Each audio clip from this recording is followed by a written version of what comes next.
NDA ప్రభుత్వం అధికారంలోకి రావడంతో అమరావతికి పూర్వవైభవం పట్టనుంది.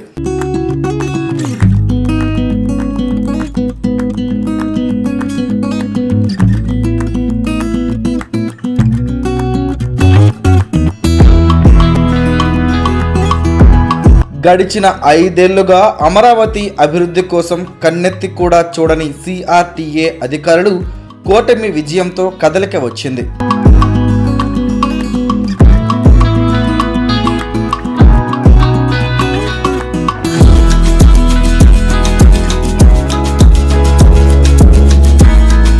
గుంతలు పడిన ప్రాంతాలను జేసీబీ సాయంతో పూడ్చే ఏర్పాటు చేస్తున్నారు.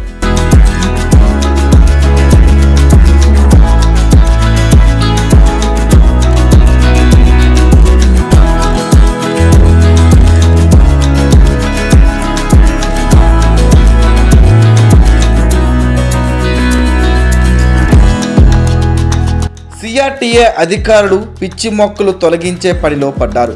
రాజధాని కోసం ఎన్నిసార్లు అభివృద్ధి చేయాలని మొత్తుకున్నా పట్టించుకోని అధికారులు ఇప్పుడు ఎన్డీఏ కూటమి అధికారంలోకి రావడంతో పనులు చకచక వేగవంతం చేస్తున్నారు.